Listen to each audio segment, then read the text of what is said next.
പുതിയ question paper നമുക്കൊന്ന് പരിചയപ്പെടാം.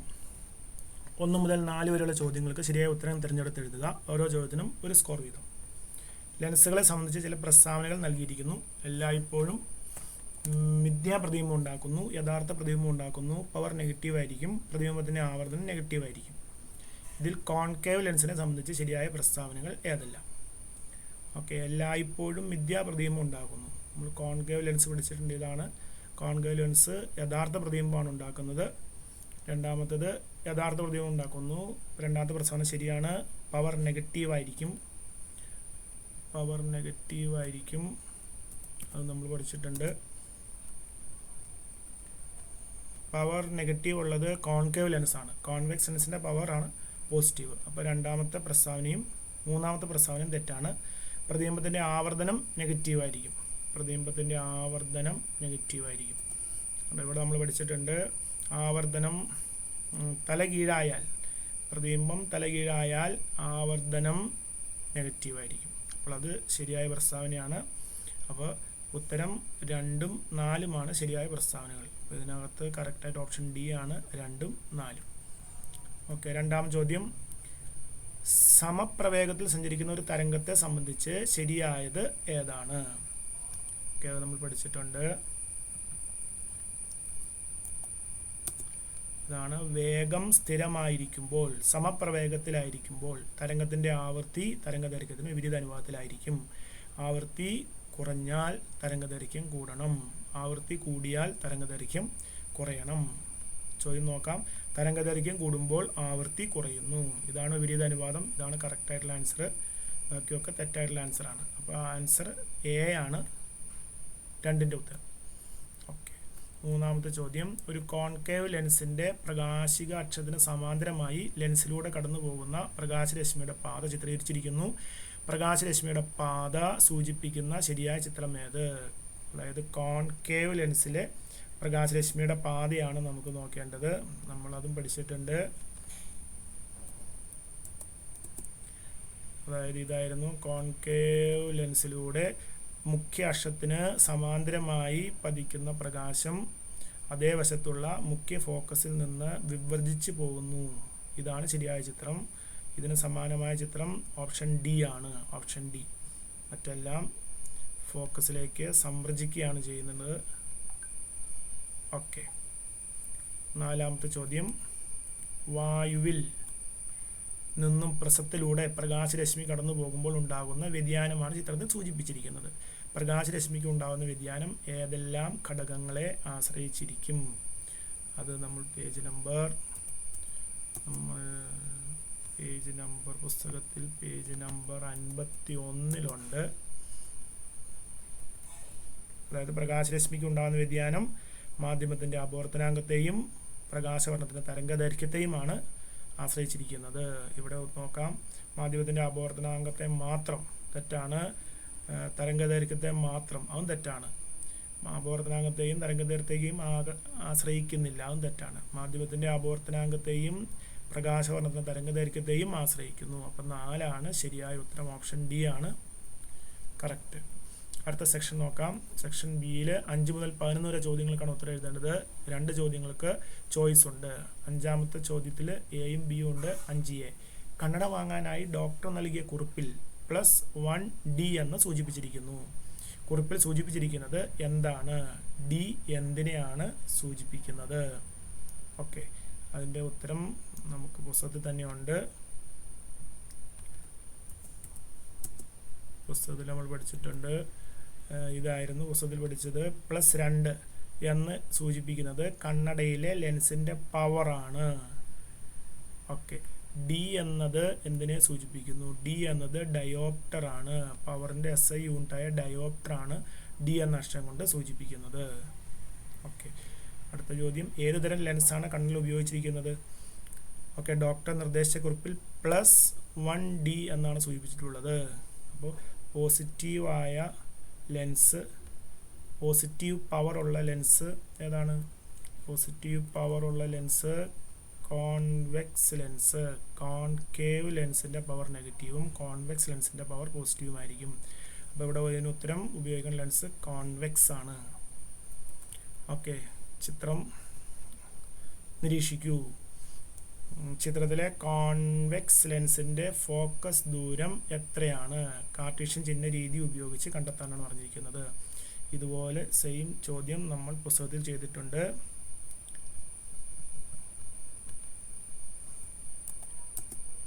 ഇതായിരുന്നു ആ ചോദ്യം.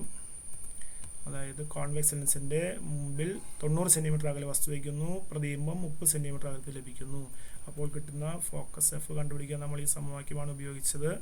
അത് നമുക്ക് നോക്കാം. ഇതായിരുന്നു യു. വസ്തുവിലേക്കുള്ള ദൂരം -20 സെൻറ്റിമീറ്റർ, പ്രതിബിംബത്തിലേക്കുള്ള ദൂരം +80 സെൻറ്റിമീറ്റർ. ഫോക്കസ് ഒരു F = UV / U - V ആണ്. അപ്പോൾ നമ്മൾ വില ഇട്ട് കൊടുക്കുമ്പോൾ നമുക്ക് +16 സെൻറ്റിമീറ്റർ എന്ന് ഉത്തരം ലഭിക്കും. ഓക്കെ, അടുത്ത ചോദ്യം. ഒരു സിമ്പിൾ പെൻഡുലം 10 ദോലനങ്ങൾക്ക് 40 സെക്കൻഡ് സമയമെടുക്കുന്നെങ്കിൽ പീരീഡ് എത്ര? ഈ പെൻഡുലവുമായി അനുനാദത്തിലുള്ള മറ്റൊരു പെൻഡുലത്തിൻ്റെ ആവൃത്തി എത്രയായിരിക്കും? ഇത് നമ്മൾ പഠിച്ചിട്ടുണ്ട്.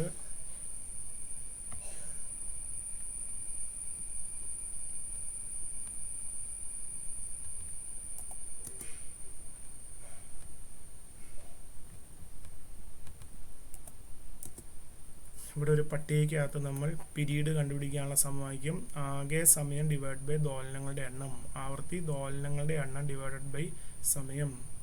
ഓക്കെ, നമുക്ക് ചോദ്യത്തിൽ തന്നിട്ടുണ്ട്.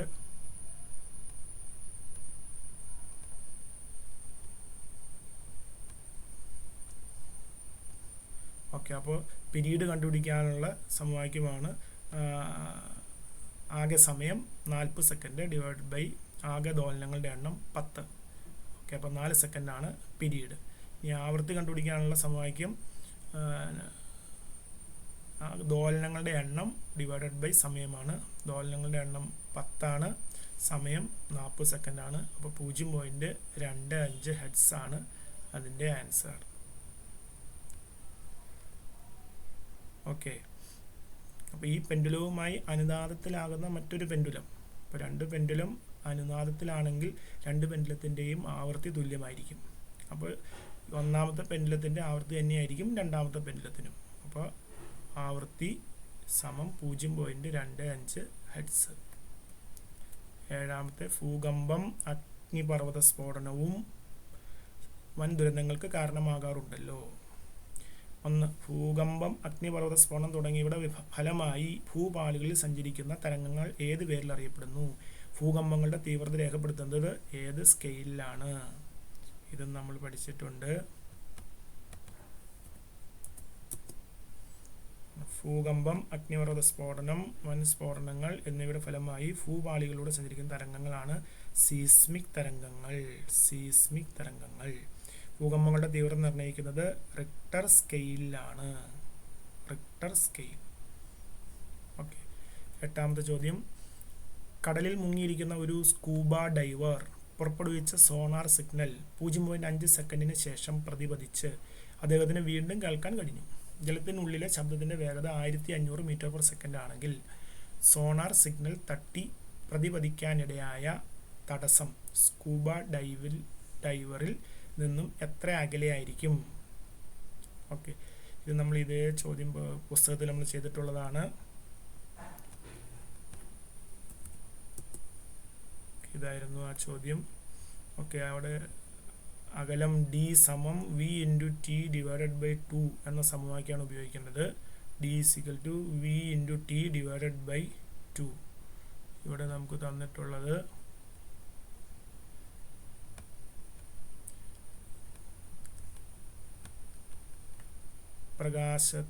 ശബ്ദത്തിൻ്റെ വേഗത ജലത്തിലെ ശബ്ദത്തിൻ്റെ വേഗത 1500 × തിരിച്ചു വരാനെടുത്ത സമയം 0.5 സെക്കൻഡ് / 2. അപ്പോൾ അത് ക്രിയ ചെയ്ത് കഴിയുമ്പോൾ 375 മീറ്റർ എന്ന് ഉത്തരം ലഭിക്കുന്നു. ഓക്കെ. 9. രണ്ടഗ്രവും വലിച്ചു വെച്ചിരിക്കുന്ന ഒരു ശൃംഖലയിലൂടെ സഞ്ചരിക്കുന്ന തരംഗരൂപമാണ് ചിത്രത്തിൽ സൂചിപ്പിച്ചിരിക്കുന്നത്. ഇത് ഏതുതരം തരംഗരൂപമാണ്, അതിൻ്റെ സവിശേഷതകൾ എന്തെല്ലാമാണ്? ഓക്കെ, ഇത് ഇതേപോലെ പുസ്തകത്തിൽ ചോദ്യമുണ്ട്. പേജ് നമ്പർ 13 ഇതാണ് ചിത്രത്തിൽ കാണിച്ചിരിക്കുന്നത്. ഇവിടെ ഉണ്ടാവുന്ന തരംഗത്തിന് പറയുന്ന പേര് അനുദൈർഘ്യ തരംഗം എന്നാണ്. അനുദൈർഘ്യ തരംഗം. അപ്പോൾ അനുദൈർഘ്യ തരംഗത്തിൻ്റെ പ്രത്യേകതകൾ എന്തെല്ലാമാണെന്നാണ് എഴുതേണ്ടത്. മാധ്യമത്തിലെ കണികകൾ തരംഗത്തിൻ്റെ പ്രേഷണ ദിശയ്ക്ക് സമാന്തരമായി കമ്പനം ചെയ്യുന്നു. കൂടാതെ അവിടെ വായു തന്മാത്രകൾ തമ്മിലുള്ള അകലം കുറഞ്ഞ ഭാഗത്തിന് ഉച്ചമർദ്ദ മേഖല, വായുമർദ്ദം കൂടുതലായി അനുഭവപ്പെടുന്ന ഭാഗത്തിന് ഉച്ചമർദ്ദ മേഖലയെന്നും വായുമർദ്ദങ്ങൾ കുറഞ്ഞ മേഖലയെ നീചമർദ്ദ മേഖല അഥവാ റെയർ ഫാഷൻ എന്നും അറിയപ്പെടുന്നു. അടുത്ത ബി, സ്ലിംഗിയിൽ 2 സെക്കൻഡിൽ 6 ഉച്ചമർദ്ദ മേഖലകളും 6 നീചമർദ്ദ മേഖലകളും ഉണ്ടാകുന്നു എങ്കിൽ സ്ലിംഗിയിലെ തരംഗത്തിന്റെ ആവൃത്തി എന്തായിരിക്കും? അപ്പോൾ ആവൃത്തി കണ്ടുപിടിക്കാൻ തരംഗത്തിന്റെ എണ്ണത്തെ സമയം കൊണ്ട് ഹരിക്കുകയാണ് ചെയ്യുന്നത്. ഇവിടെ ഇവർ തരംഗത്തിന്റെ എണ്ണം പറഞ്ഞിട്ടുണ്ട്. ഇത് ഉച്ചമർദ്ദ മേഖലയും ഇത് നീചമർദ്ദ മേഖലയാണ്. 6 ഉച്ചമർദ്ദ മേഖല 6 നീചമർദ്ദ മേഖലയും ഉണ്ടായി എന്നാൽ അർത്ഥം 6 തരംഗം ഉണ്ടായി എന്നാണ്. ഒരു ഉച്ചമർദ്ദ മേഖലയും ഒരു നീചമർദ്ദ മേഖലയും കൂടി ചേരുമ്പോഴാണ് ഒരു തരംഗം ഉണ്ടാകുന്നത്. അപ്പോൾ 6 ഉച്ചമർദ്ദ മേഖലയും 6 നീചമർദ്ദ മേഖലയും ചേർന്നാൽ 6 തരംഗമാണ് ഉണ്ടാകുന്നത്. അപ്പോൾ ആവൃത്തി സമം തരംഗങ്ങളുടെ എണ്ണം ബൈ സമയമാണ്. തരംഗങ്ങളുടെ എണ്ണം 6 ആണ്, സമയം 2 ആണ്. 6/2 3 ഹെഡ്സ് ആണ് ഇതിൻ്റെ ഉത്തരം. ഓക്കെ, 10. സൂര്യപ്രകാശം ഒരു പ്രിസത്തിലൂടെ കടന്നു പോകുമ്പോൾ രൂപപ്പെടുന്ന സ്പെക്ട്രത്തിന്റെ അരികിലുള്ള വർണ്ണങ്ങളെയാണ് ചിത്രത്തിൽ പി ക്യൂവും സൂചിപ്പിക്കുന്നത്. പി ക്യൂ എന്നീ സ്ഥാനങ്ങളിൽ കാണുന്ന വർണ്ണങ്ങൾ ഏതാണ്? പുസ്തകത്തിലെ ചോദ്യമാണ്.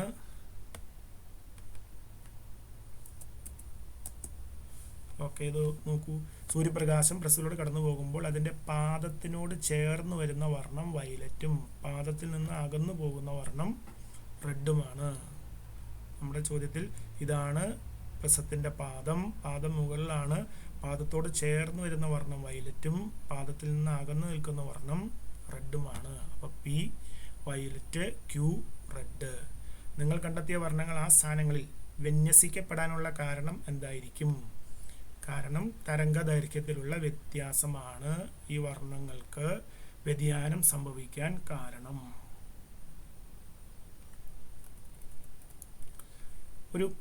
ഒരു വസ്തു കോൺവെക്സ് ലെൻസിന്റെ എഫിനും 2F-നും ഇടയിലായി വെച്ചിരിക്കുന്നു.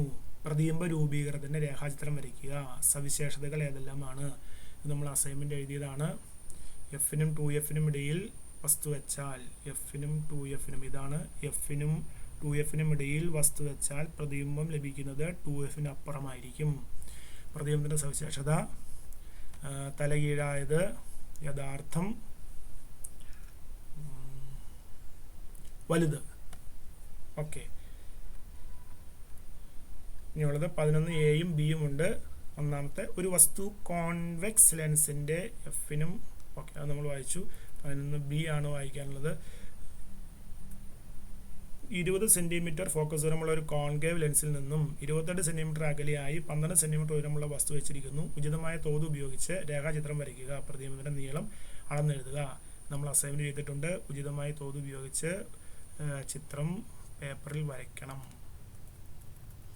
ഓക്കെ, 12 മുതൽ 17 വരെയുള്ള ചോദ്യങ്ങൾക്ക് ഉത്തരം എഴുതുക. 12-നും 13-നും ചോയ്സ് ഉണ്ട്. ഓരോ ചോദ്യത്തിനും 3 സ്കോർ വീതം. 12A, ചിത്രം നിരീക്ഷിക്കുക. തന്നിരിക്കുന്ന ചിത്രത്തിൽ L എന്നത് ലെൻസിനെ സൂചിപ്പിക്കുന്നു. ഈ ചിത്രത്തിൽ സൂചിപ്പിച്ചിരിക്കുന്ന ലെൻസ് ഏതാണ്? ഉത്തരം സാധൂകരിക്കുക. ലെൻസായ സ്ഥിതിക്ക് വരുന്ന പ്രകാശം സംവർജിക്കുകയാണ് ചെയ്യുന്നത്. സംവർജിക്കുന്ന ലെൻസ് കോൺവെക്സ് ലെൻസ് ആണ്. ചിത്രത്തിൽ സൂചിപ്പിക്കുന്ന ലെൻസിന്റെ 2F-ന് അപ്പുറം വസ്തു വെച്ചാൽ ഉണ്ടാവുന്ന പ്രതിബിംബത്തിന്റെ സ്ഥാനം എന്താണ്? 2F-ന് അപ്പുറം, കോൺവെക്സ് ലെൻസിന്റെ 2F-ന് അപ്പുറം വസ്തു വെച്ചാൽ നമ്മൾ വരച്ചിട്ടുണ്ട്. 2F-ന് അപ്പുറം, ഇതാണ് 2F-ന് അപ്പുറം വസ്തു വെച്ച് കഴിഞ്ഞാൽ പ്രതിബിംബം മറുവശത്ത് F-നും 2F-നും ഇടയിൽ ഉണ്ടാകും. പ്രതിബിംബത്തിന്റെ സവിശേഷത തലകീഴായത്, യഥാർത്ഥം, ചെറുത്.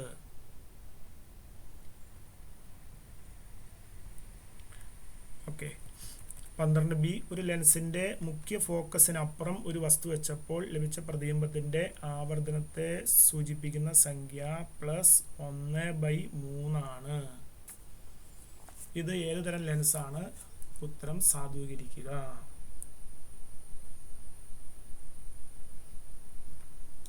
ഓക്കെ, അതായത് +1/3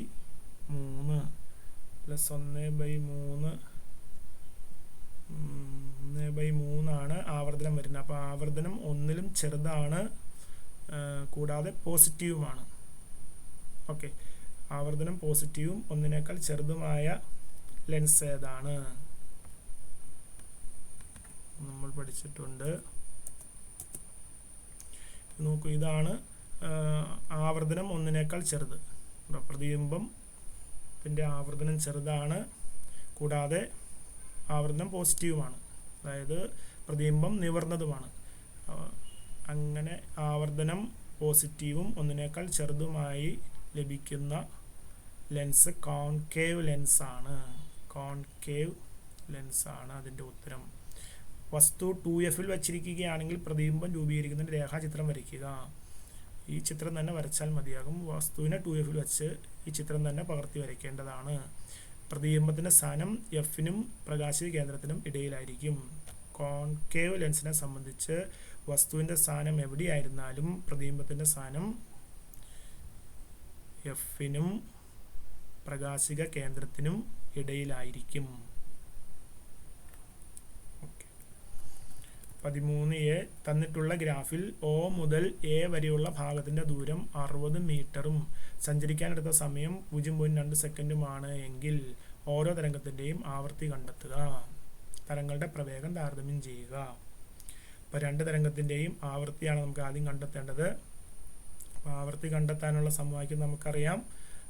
തരംഗങ്ങളുടെ എണ്ണം ഡിവൈഡഡ് ബൈ സഞ്ചരിക്കാനെടുത്ത ആകെ സമയമാണ്. ഓക്കെ, ഇത് ഒന്നാമത്തേൽ തരംഗങ്ങളുടെ എണ്ണം 1, 2, 3 തരംഗമാണുള്ളത്. അപ്പം 3 തരംഗമാണുള്ളത്. അപ്പം 3 തരംഗം സഞ്ചരിക്കാനെടുത്ത സമയം 0.2 ആണ്. അപ്പം 3/0.2. രണ്ടാമത്തെ തരംഗത്തിന്റെ ആവൃത്തി, തരംഗത്തിന്റെ എണ്ണം 1, 2. ഇതിൽ 2 തരംഗമേ ഉള്ളൂ. അപ്പോൾ 2/0.2 അതാണ് തരംഗത്തിന്റെ ആവൃത്തി.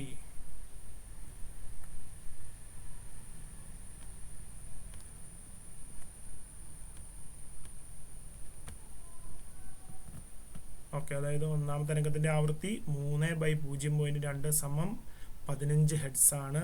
രണ്ടാമത്തെ തരംഗത്തിന്റെ ആവൃത്തി 2/0.2 സമം 10 ഹെർട്സ് ആണ്. ഇനി 2 തരംഗത്തിന്റെയും വേഗത താരതമ്യം ചെയ്യാനാണ് പറഞ്ഞിട്ടുള്ളത്. ഒന്നാമത്തെ തരംഗത്തിന്റെ വേഗത സമം ആവൃത്തി ഗുണം തരംഗദൈർഘ്യം, V സമം F ലാംഡ. ഓക്കെ, അപ്പോൾ ഒന്നാമത്തെ തരംഗത്തിന്റെ ആവൃത്തി 15, ഒന്നാമത്തെ തരംഗത്തിന്റെ തരംഗദൈർഘ്യം ഇതായിരുന്നു. ഒന്നാമത്തെ തരംഗത്തിന്റെ തരംഗദൈർഘ്യം എന്നത് ഈ തരംഗത്തിന്റെ ഇവിടം മുതൽ ഇവിടം വരെയുള്ള തരംഗത്തിന്റെ ദൈർഘ്യമാണ് ചോദിച്ചിട്ടുള്ളത്. അതായത് ഈ തരംഗം സഞ്ചരിക്കുന്ന മൊത്തം ദൂരം തന്നിട്ടുണ്ട് 60 മീറ്റർ. അതിൽ 3 തരംഗങ്ങളാണുള്ളത്. അപ്പോൾ 60-നെ 3 കൊണ്ട് ഹരിച്ചു കഴിഞ്ഞാൽ കിട്ടുന്ന 20 ആണ് ഒന്നാമത്തെ തരംഗത്തിന്റെ തരംഗദൈർഘ്യം. ഓക്കെ, അപ്പോൾ ആവൃത്തി 15 ഗുണം തരംഗദൈർഘ്യം 20 സമം 300 മീറ്റർ പെർ സെക്കൻഡ്. രണ്ടാമത്തെ തരംഗത്തിന്റെ ആവൃത്തി നമ്മൾ കണ്ടുപിടിച്ചിട്ടുണ്ട് 10. രണ്ടാമത്തെ തരംഗദൈർഘ്യം എന്നത് ആകെ ദൂരം 60 മീറ്ററും ഇതിൽ 2 തരംഗങ്ങളുമാണുള്ളത്. അപ്പോൾ ഒരു തരംഗത്തിന്റെ ദൂരം 30 മീറ്റർ ആണ്. അപ്പോൾ ആവൃത്തി ഗുണം തരംഗദൈർഘ്യം 10 ഗുണം 30 സമം 300 മീറ്റർ പെർ സെക്കൻഡ്. അപ്പോൾ 2 തരംഗത്തിന്റെയും വേഗത തുല്യമാണ്. ഓക്കെ, 13B ഒരു പലകയിൽ ആണികൾ ഉറപ്പിച്ച ശേഷം അവയിൽ ഒരേ കനമുള്ള കോപ്പർ കമ്പികൾ സമാന വലിവ് ബലത്തിൽ ചിത്രീകരിച്ചിരിക്കുന്നു. ഓരോ കമ്പിയിലും ഓരോ പേപ്പർ റൈഡർ ഉണ്ട്. 512 ഹെർട്സ് ആവൃത്തിയുള്ള ഒരു ട്യൂണിംഗ് ഫോർക്ക് ഉത്തേജിപ്പിച്ച് അതിന്റെ തണ്ട് പലകയിൽ അമർത്തിയപ്പോൾ ബി എന്ന കമ്പിയിലെ പേപ്പർ റൈഡർ മാത്രം തെറിച്ചുപോയി. ബി കമ്പിയുടെ ആവൃത്തി എത്രയാണ്? അപ്പോൾ 512 ആവൃത്തിയുള്ള ടൂണിഫോർക്കാണ് ഒന്നാമതായി ഈ പലകയിൽ വെച്ചത്. അപ്പോൾ അതിൻ്റെ കമ്പനം കൊണ്ട് ഈ 3 ABC കമ്പികൾക്ക് പ്രണോദിത കമ്പനം ലഭിക്കുകയും ABC കമ്പികൾ കമ്പനം ചെയ്യുകയും ചെയ്യും. അപ്പോൾ ലഭിക്കുന്ന കമ്പനത്തിൻ്റെ ആവൃത്തി 512 ഹെർട്സ് തന്നെയാണ്. അപ്പോൾ ബിക്ക് ലഭിച്ച ആവൃത്തിയും 512 ഹെർട്സ് ആണ്. എ എന്ന കമ്പിയുടെ സ്വാഭാവിക ആവൃത്തി ബി എന്ന കമ്പിയുടെ സ്വാഭാവിക ആവൃത്തി അപേക്ഷിച്ച് എത്രയായിരിക്കും? എ എന്ന കമ്പിക്ക് നീളം കൂടുതലുണ്ട്. നീളം കൂടുതലുള്ള കമ്പിക്ക് ആവൃത്തി കുറവായിരിക്കും. നീളം കൂടുതലുള്ള കമ്പിക്ക് നീളം കുറഞ്ഞ കമ്പിയേക്കാൾ ആവൃത്തി കുറവായിരിക്കും. അപ്പോൾ എയുടെ ആവൃത്തി കുറവാണ്. ബി അപേക്ഷിച്ച് എയുടെ ആവൃത്തി കുറവാണ്. സി, ഒരു വസ്തുവിൻ്റെ സ്വാഭാവിക ആവൃത്തിയെ സ്വാധീനിക്കുന്ന ഏതെങ്കിലും 2 ഘടകങ്ങൾ എഴുതുക. നമ്മൾ പുസ്തകത്തിൽ പഠിച്ചിട്ടുണ്ട്.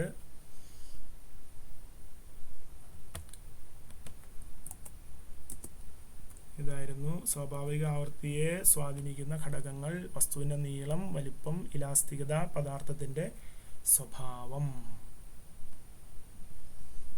അടുത്ത ചോദ്യം 14. സൗരവികിരണങ്ങളിൽ ദൃശ്യപ്രകാശത്തെ കൂടാതെ അനേകം വികിരണങ്ങൾ അടങ്ങിയിട്ടുണ്ടെന്ന് അറിയാമല്ലോ. സൂര്യരശ്മികളിലെ താപത്തിന് കാരണമായ വികിരണം ഏതാണ്? നമ്മുടെ ശരീരത്തിൽ വിറ്റാമിൻ ഡി ഉൽപ്പാദിപ്പിക്കുന്നതിന് സഹായമാകുന്ന വികിരണം ഏതാണ്? നിങ്ങൾ കണ്ടെത്തിയ വികിരണങ്ങളുടെ ശൂന്യതയിലൂടെയുള്ള വേഗത എത്രയാണ്? നമ്മൾ പുസ്തകത്തിലെ അതേ ചോദ്യമാണ്. ഇതായിരുന്നു. സൂര്യരശ്മിയിലെ താപത്തിന് കാരണം പ്രധാനമായും ഇൻഫ്രാറെഡ് വികിരണങ്ങളാണ്. അപ്പോൾ ഇതിൻ്റെ ഉത്തരം ഇൻഫ്രാറെഡ് എന്നാണ്. ഇൻഫ്രാറെഡ്, ഇതാണ് രണ്ടാമത്തെ ഓപ്ഷനാണ് ഇതിനകത്ത് കറക്റ്റ്. ഇനി ഉൽപ്പാദിപ്പിക്കുന്ന വിറ്റാമിൻ ഡി ഉൽപ്പാദിപ്പിക്കുന്നത്, നമ്മുടെ ശരീരത്തിൽ വിറ്റാമിൻ ഡി ഉൽപ്പാദിപ്പിക്കുന്നതിന് സഹായിക്കുന്ന വികിരണങ്ങളാണ് അൾട്രാ വയലറ്റ് വികിരണങ്ങൾ. ഓക്കെ, ഇനി അടുത്തത് ശൂന്യതയിലൂടെ സെക്കൻഡിൽ 3 ലക്ഷം കിലോമീറ്റർ വേഗത്തിലാണ് ഇവ സഞ്ചരിക്കുന്നത്. 3 ലക്ഷം കിലോമീറ്റർ എന്നെഴുതിയാൽ മതിയാകും. അല്ലെങ്കിൽ 3 × 10⁸ മീറ്റർ പെർ സെക്കൻഡ് വേഗം എന്നെഴുതിയാലും ശൂന്യതയിലൂടെയുള്ള ഈ വികിരണങ്ങളുടെ വേഗതയുടെ ഉത്തരമാണ്. 15. ഒരു കോൺവെക്സ് ലെൻസിന്റെ എഫിനും ലെൻസിനും ഇടയിൽ OB എന്ന വസ്തു വെച്ചിരിക്കുന്നു. തന്നിട്ടുള്ള ചിത്രം പൂർത്തിയാക്കുക. പ്രതിബിംബത്തിന് 2 സവിശേഷതകൾ എഴുതുക. നമ്മൾ അസൈൻമെന്റിനകത്ത് നമ്മൾ ചെയ്തിട്ടുണ്ട്. കോൺവെക്സ് ലെൻസിന്റെ എഫിനും പ്രകാശിക കേന്ദ്രത്തിനും ഇടയിൽ വെക്കുന്ന വസ്തു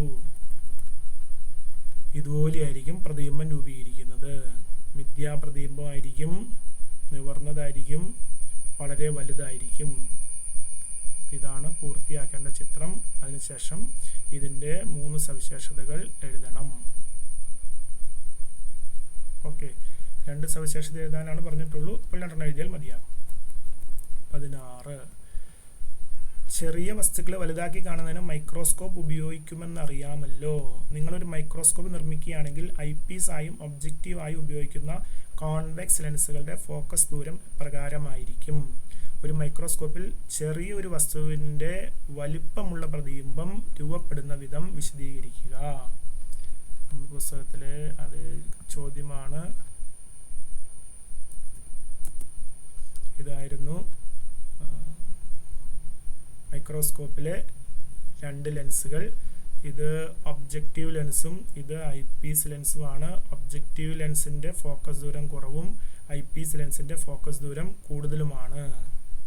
ചോദ്യം: ഒബ്ജക്റ്റീവിൻ്റെ ഫോക്കസ് ദൂരം കുറവും ഒബ്ജക്റ്റീവിൻ്റെ ഫോക്കസ് ദൂരം ഐപീസിൻ്റെ ഫോക്കസ് ദൂരത്തേക്കാൾ തെറ്റാണ്. ഐപീസിൻ്റെ ഫോക്കസ് ദൂരം ഒബ്ജക്റ്റീവിൻ്റെ ഫോക്കസ് ദൂരത്തേക്കാൾ വലുതാണ്. ഐപീസിൻ്റെ ഫോക്കസ് ദൂരം ഒബ്ജക്റ്റീവിൻ്റെ ഫോക്കസ് ദൂരത്തേക്കാൾ വലുതാണ്. ഐയുടെ അടുത്തിരിക്കുന്ന ഐപീസിൻ്റെ ഫോക്കസ് ദൂരം ഒബ്ജക്റ്റീവിൻ്റെ ഫോക്കസ് ദൂരത്തേക്കാൾ വലുതാണ്. അപ്പോൾ അവസാനത്തെ ഓപ്ഷനാണ് കറക്റ്റായിട്ടുള്ള ആൻസർ. ഓക്കെ, ഇതിനെ രൂപീകരിക്കുന്നത് എങ്ങനെ എന്നതാണ് നമ്മൾ പഠിച്ചിട്ടുള്ളതാണ്. ഈ പാരഗ്രാഫ് എഴുതിയാൽ അതിന് ഉത്തരം ശരിയാവും. ഒബ്ജക്റ്റീവിൻ്റെ എഫിനും 2Fനും ഇടയിലാണ് വസ്തു വയ്ക്കേണ്ടത്. വസ്തുവിൻ്റെ വലുതും യഥാർത്ഥവും തലകീഴായതുമായ പ്രതിബിംബം ഒബ്ജക്റ്റീവിൻ്റെ 2Fന് അപ്പുറം രൂപപ്പെടുന്നു. ഇതാണ് ഐ പീസിനെ സംബന്ധിച്ചിടത്തോളം വസ്തുവായി വർത്തിക്കുന്നത്. ഇതിൻ്റെ സ്ഥാനം ഐ പീസിൻ്റെ പ്രകാശീയ കേന്ദ്രത്തിനും FEക്കും ഇടയിലാണ്. ഇതിൻ്റെ വലുതും മിഥ്യയുമായ പ്രതിബിംബമാണ് ഐ പീസിലൂടെ കാണാൻ കഴിയുന്നത്. ഓക്കെ, അടുത്ത ചോദ്യം. ഒരു ലെൻസിൻ്റെ ഫോക്കസ് ദൂരം 10 സെൻറ്റിമീറ്റർ ആണ്. ഒരു വസ്തു ലെൻസിൽ നിന്ന് 15 സെൻറ്റിമീറ്റർ അകലെ സ്ഥിതി ചെയ്യുന്നു. വ്യക്തമായ പ്രതിബിംബം ലഭിക്കാൻ സ്ക്രീൻ എത്ര അകലെ സ്ഥിതി ചെയ്യണമെന്ന് കണക്കാക്കുക.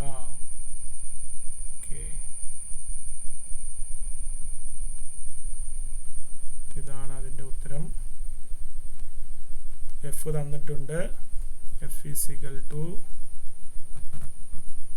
ഫോക്കസ് ദൂരം 10 ആണ്. ഫോക്കസ് ദൂരം പ്രത്യേകിച്ച് അതിന് പ്ലസ് പറഞ്ഞിട്ടില്ല. അതിന് അർത്ഥം ഇത് പ്ലസ് 10 സെൻറ്റിമീറ്റർ ആണ്. ഒരു വസ്തു ലെൻസിൽ നിന്ന് 15 സെൻറ്റിമീറ്റർ അകലെ സ്ഥിതി ചെയ്യുന്നു. വസ്തുവിലേക്കുള്ള ദൂരം മൈനസ് 15 സെൻറ്റിമീറ്ററുമാണ്. ഓക്കെ, അപ്പോൾ F equal to plus 10 centimetre, U equal to minus 15 centimetre, V equal to F U divide by F plus U ആണ് അതിൻ്റെ സമവാക്യം. ക്രിയ ചെയ്ത് കഴിയുമ്പോൾ ഉത്തരം വി ഈസിക്കൽ ടു 30 സെൻറ്റിമീറ്റർ എന്നാണ് ലഭിക്കുന്നത്. 30 സെൻറ്റിമീറ്റർ. ഓക്കെ, ഇനി അടുത്തത്. വസ്തുവിൻ്റെ ഉയരം 1.2 സെൻറ്റിമീറ്റർ ആണെങ്കിൽ സ്ക്രീനിൽ ദൃശ്യമാകുന്ന പ്രതിബിംബത്തിൻ്റെ ഉയരമാണ് കണ്ടുപിടിക്കേണ്ടത്. ഓക്കെ, വസ്തുവിൻ്റെ ഉയരം 1.2 centimetre. HO equal to 1.2 centimetre. ആവർത്തനം M equal to V by U സമം V 30, U മൈനസ് 15 സമം -2. ഓക്കെ, അപ്പോൾ ആവർത്തനം M equal to HI by HO എന്ന സമവാക്യം നമുക്കറിയാം. അതിനകത്ത് HI equal to M into HO. M -2 into 1.2 സമം -2.4 സെൻറ്റിമീറ്റർ ആണ് ആവർത്തനം. ഓക്കെ, 18ാമത്തെ ചോദ്യം. ഏതെങ്കിലും ഒരെണ്ണത്തിന് ഉത്തരം എഴുതിയാൽ മതിയാകും. 18A. ഒരു ക്ലാസ് മുറിയിൽ 320 ഹെർട്സ് സ്വാഭാവിക ആവൃത്തിയുള്ള ഒരു മേശയും അതേ പരപ്പളവുള്ള അതേ വസ്തുവിന് നിർമ്മിച്ചതുമായ മറ്റൊരു മേശയുമുണ്ട്. 320 ഹെർട്സ് ആവൃത്തിയുള്ള മേശയിൽ തട്ടിയാൽ ഒരു സെക്കൻഡിൽ മേശ എത്ര പ്രാവശ്യം കമ്പനം ചെയ്യും? 320 ഹെർട്സ് എന്ന് പറയുന്നത് ആവൃത്തിയാണ്. ആവൃത്തി എന്ന് പറയുന്നത് ഒരു സെക്കൻഡിലുണ്ടായ തരംഗങ്ങളുടെ എണ്ണമാണ്. ഒരു സെക്കൻഡിലുണ്ടായ കമ്പനങ്ങളുടെ എണ്ണമാണ് ചോദിച്ചിരിക്കുന്നത്. ഒരു സെക്കൻഡിൽ എത്ര തവണ കമ്പനം ചെയ്യും? 320 തവണയാണ് ശരിയായ ഉത്തരം. അപ്പോൾ ഇതിൻ്റെ ഉത്തരം 320 ആണ്. 256 ഹെർട്സ് ആവൃത്തിയുള്ള ടൂണി ഫോർക്ക് ഉത്തേജിപ്പിച്ച് അതിൻ്റെ തണ്ട് ഒന്നാമത്തെ മേശയിൽ വയ്ക്കുമ്പോൾ അത് ഏത് തരം കമ്പനമാണ് ഉണ്ടാക്കുന്നത്? അത് പ്രണോദിത കമ്പനമാണ് ഉണ്ടാക്കുന്നത്. പ്രണോദിത കമ്പനം. അത് പുസ്തകത്തുണ്ട്. പ്രണോദിത കമ്പനം. വസ്തുവിൻ്റെ പ്രേരണ മൂലം മറ്റൊരു വസ്തു കമ്പനം ചെയ്യുന്നതാണ് പ്രണോദിത കമ്പനം. ചോദ്യം. ഇതേ ടൂണി ഫോർക്ക് രണ്ടാമത്തെ മേശയിൽ അമർത്തിയപ്പോൾ ആ മേശയിൽ നിന്നും ശബ്ദം വളരെ കൂടിയ ഉച്ചതയിൽ കേട്ടു എങ്കിൽ ആ മേശയുടെ സ്വാഭാവിക ആവൃത്തി എത്ര? നിങ്ങളുടെ ഉത്തരം സാധൂകരിക്കുക. ഓക്കെ, അതിന് ഉത്തരം ഇതാണ്. പ്രണോദിത കമ്പനത്തിന് വിധേയമാകുന്ന വസ്തുവിൻ്റെ സ്വാഭാവിക ആവൃത്തിയും പ്രേരണം ചെലുത്തുന്ന വസ്തുവിൻ്റെ സ്വാഭാവിക ആവൃത്തിയും തുല്യമായാൽ ആ വസ്തുക്കൾ അനുനാദത്തിലാണെന്ന് പറയാം. അനുനാദത്തിന് വിധേയമാകുന്ന വസ്തു പരമാവധി ആയതിൽ കമ്പനം ചെയ്യും. അപ്പോൾ ഇവിടെ ശബ്ദം വളരെ ഉയരാൻ കാരണം അനുനാദത്തിലായത് കാരണമാണ്. അനുനാദത്തിലായത് കൊണ്ട് രണ്ട് വസ്തുക്കളുടെയും ആവൃത്തി തുല്യമായി വന്നു. രണ്ട് വസ്തുക്കളുടെയും ആവൃത്തി തുല്യമായി വന്നതുകൊണ്ടാണ് ശബ്ദത്തിൻ്റെ ഉച്ചത കൂടാൻ കാരണം. ഓക്കെ, അടുത്തത് 18B. വായുവിലൂടെ 350 മീറ്റർ പെർ സെക്കൻഡ് വേഗത്തിൽ സഞ്ചരിക്കുന്ന ശബ്ദത്തിൻ്റെ തരംഗദൈർഘ്യം 70 മീറ്റർ ആണെന്ന് കണ്ടെത്തിയെങ്കിൽ ഈ ശബ്ദം മനുഷ്യന് കേൾക്കാൻ സാധിക്കുമോ? സാധൂകരിക്കുക. ഇത് നമ്മൾ പേജ് 23 നമ്മൾ പഠിച്ചിട്ടുള്ളതാണ്. മനുഷ്യന് കേൾക്കാൻ കഴിയുന്ന ശബ്ദത്തിൻ്റെ ആവൃത്തി എന്നത് 20 ഹെർട്സിനും 20,000 ഹെർട്സിനും ഇടയ്ക്കാണ്. 20 ഹെർട്സിൽ താഴെയുള്ള ശബ്ദം നമുക്ക് കേൾക്കാൻ സാധിക്കില്ല. 20,000 ഹെർട്സിന് മുകളിലുള്ള ശബ്ദമായ അൾട്രാസോണിക് നമുക്ക് കേൾക്കാൻ സാധിക്കുകയില്ല.